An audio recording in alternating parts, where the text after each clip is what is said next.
घर का बंटवारा। अरे विनोद, तूने हलवाई को सारा सामान तो दे दिया है ना? अक्षय की शादी में कोई कमी नहीं रहनी चाहिए। आखिर सबसे छोटा भाई है तुम सबका। हाँ माँ, आप चिंता मत करो, मैं पूरा ध्यान रखूंगा।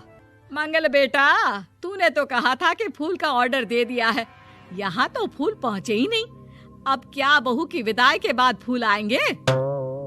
माँ, मैंने अभी बात की है फूल वाले से, वो रास्ते में ही है। आप किशोर भैया से क्यों नहीं कहती कुछ करने को? किशोर पहले ही मेरे बताए काम कर रहा है।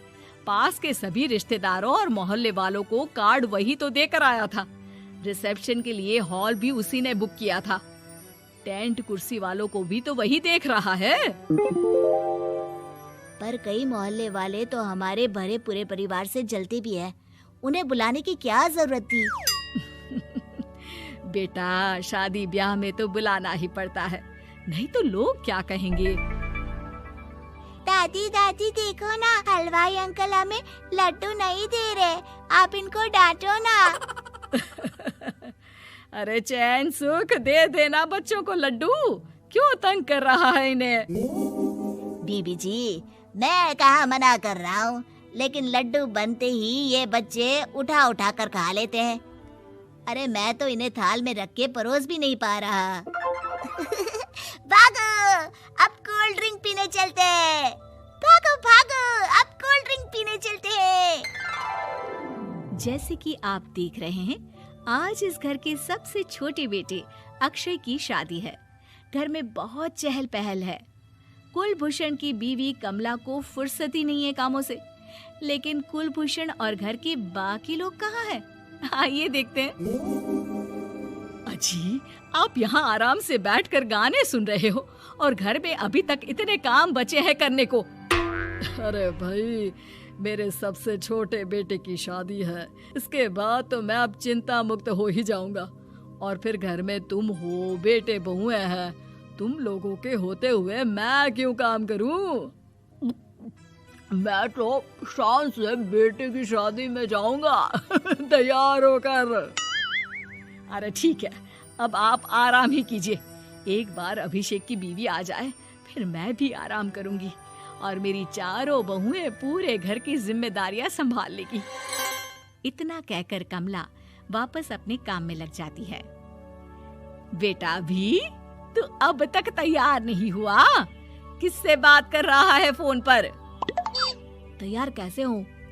सैलून जाने से तो आपने मना किया है, क्योंकि मुझे हल्दी लग चुकी है। भाभीयों को देखो, सुबह से पार्लर में है। अक्षय की शादी हो जाती है और नंदिता बहू बनकर घर आ जाती है, लेकिन इस घर की खुशियों को मानो किसी की नजर लग गई थी। नंदिता के आने के बाद आए दिन घर की शांति भंग होती रहती। अपने माँ बाप की इकलौती बेटी को इतने बड़े परिवार की जिम्मेदारियां कहाँ संभालनी थी?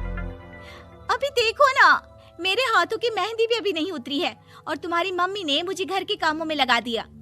मैंने सोचा था कि घर की सबसे छोटी बहू होने के कारण मुझे सब पलकों पर बिठा के रखेंगे, पर यहाँ तो पलक झपकने की भी फुर्सत नहीं मिलती। देखो नंदू, शादी के पहले ही मेरे घर वालों ने तुम्हें और तुम्हारे पेरेंट्स को बता दिया था कि मैं जॉइंट फैमिली में रहता हूँ, तो फिर अब ये शिकायत क्यों? और फिर तुमसे पहले मेरी भाभी भी तो आई थी शादी करके, उन्होंने तो कभी कुछ नहीं कहा। नंदिता तब तो चुप हो जाती है, लेकिन ऐसा बहुत दिनों तक नहीं चलता। अरे नंदिता, माँ बाबूजी की दवाई का टाइम हो गया है, उन्हें दवाई दिलाओ और उसके बाद सबके लिए नाश्ता बना देना। पर भाभी, मैं तो अभी अपना फेवरेट सीरियल देख रही हूँ। प्लीज मेरी जगह आप कर लो ना ये काम। ठीक है, मैं तेरी जगह माँ बाबूजी को दवाई दे आती हूँ और नाश्ता बना लेती हूँ। तू मेरी जगह पूरे घर की डस्टिंग करके 5 बच्चों को स्कूल के लिए तैयार करके भेज देना और दोपहर का खाना बनाने के बाद कपड़े धोकर सुखा देना। उसके बाद हम दोनों मिलकर बाजार जाकर सब्जी ले आएंगे, फिर डिनर की तैयारी कर लेंगे और उसके बाद बस भाभी, मैं माँ बाबूजी को दवाई देकर सबके लिए नाश्ता बना देती हूँ। हे भगवान, ये कहाँ लाकर फंसा दिया मुझे।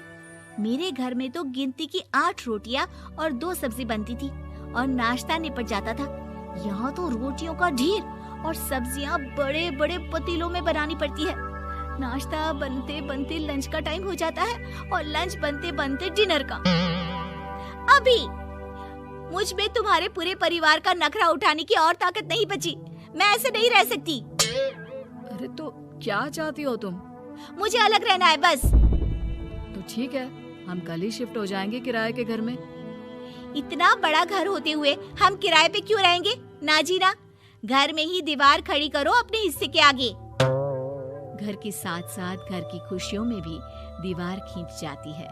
ऐसे ही कई महीने बीत जाते हैं और नंदिता माँ बन जाती है। बच्चे के आने से अभिषेक के कंधों पर खर्चों का बोझ आ पड़ता है। अभिषेक का बोझ कम करने के लिए नंदिता भी पार्ट टाइम जॉब कर लेती है, लेकिन इससे उसके सर पर नौकरी, घर और बच्चे की जिम्मेदारी बढ़ जाती है।